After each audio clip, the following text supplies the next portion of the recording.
how to create pivot charts and pivot tables. But first, let me explain what actually pivot charts do. So, and pivot tables, that is. So, what actually pivot charts and pivot tables do is to summarize your data, more or less finding an aggregate of an item. For instance, in this case, I have my data loaded here in Excel. So I'd want to know, this is a company with the sales data, the profit, of course, unit price.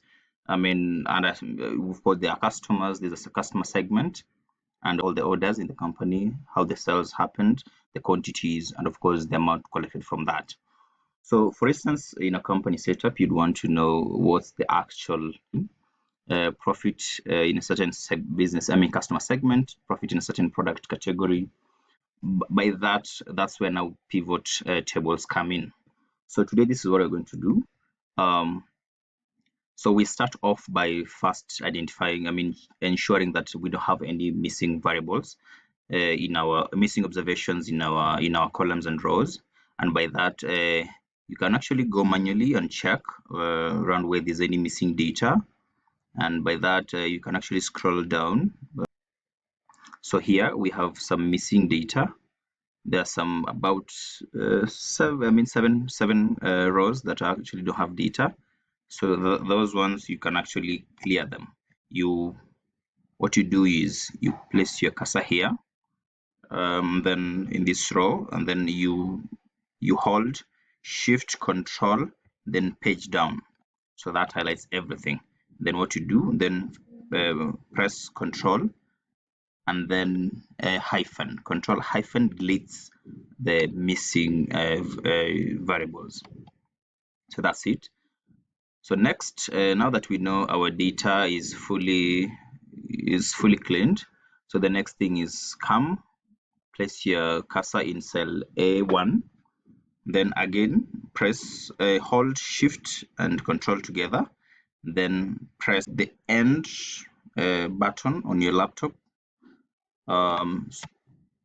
So as I said, put your cursor on cell A1, then hold Control and Shift simultaneously, then press end button.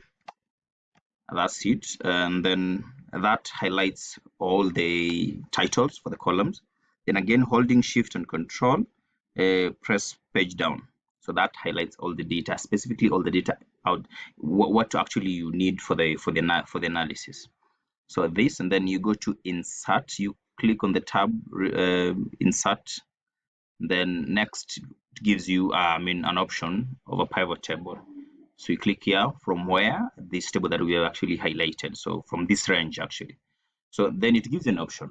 You can either choose a new worksheet or an existing. Perhaps if in this case I'll choose a new worksheet. So just click OK. So this is what you see after you click OK. Of course, alternatively, you could actually also choose an existing worksheet and then choose a location where you'd want your pivot table to be. So here, these are the titles for the columns. So in this case, we want to know how many cells and on what date. So in this case, we put customer segments on the row side.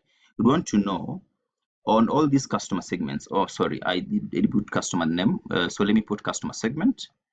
So we'd want to know on consumer, how much did we sell? So we check the profit, on the sales, sorry, we check the sales and then put it on the values end. So that tells us on all consumers we sold. Let me change the format for this. So it tells us on consumer we had 349,498 sales, and of course this is sum.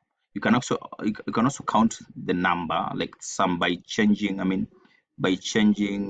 the value field settings into count. So you want to know exact. So that's on the count end.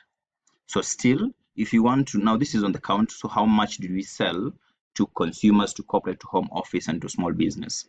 So you can still add, we sold this number of items, 203 items to consumer customer segment, but still, and from those cells, we got 149,000 from those from the cell. So that is on customer segment.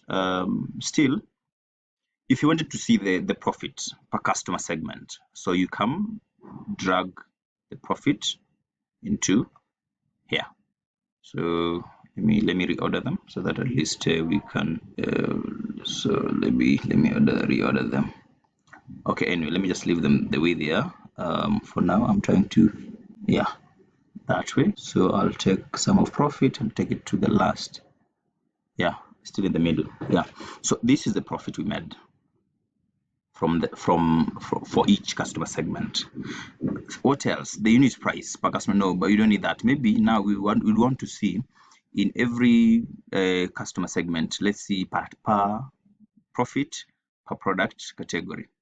So we do away with what we had selected. So we have product category here. So we have furniture, office supplies, and technology. So we assume this company, this is what it actually does. So we want to see per every product category, what are the number of cells? So you can put cells here, and then you change the value field into count. So that is, so we sold 206 furnitures, 555 office supplies, and of course on technology, the product line, product category, we sold 238 items. So this is just a summary, how to like more or less of getting an aggregate of each item. So this is what actually pivot tables are meant to do. Also, you still want to know between the three product categories, which one made the most profit. So you come put profit here, then this now. So this is the profit per product category, and that's basically the very basic definition of what pivot charts do, what pivot tables do.